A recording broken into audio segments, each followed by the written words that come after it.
যদি আল্লাহর ইচ্ছায় জনগণের ভালোবাসায় বাংলাদেশ জামাতে ইসলামী থেকে সংসদ সদস্যরা নির্বাচিত হয়ে সরকার গঠন করেন, তাহলে কোন এমপি কোন মন্ত্রী আগামীতে সরকার কিন্তু প্লট গ্রহণ করবে না।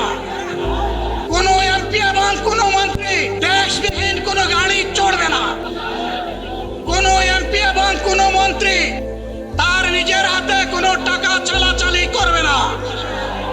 কোন এমপি এবং কোন মন্ত্রী যদি তার নির্দিষ্ট কোনো কাজের জন্য বরাদ্দ পেয়ে থাকেন, কাজ শেষ হওয়ার সাথে সাথে বাংলাদেশের 18 কোটি মানুষের কাছে তারা তার প্রতিবেদন তুলে ধরতে বাধ্য হবে।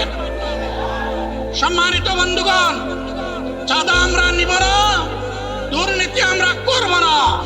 চাঁদা আমরা নিতে দেব না, দুর্নীতি আমরা সহ্য করব না। এই বাংলাদেশটাই আমরা দেখতে চাই।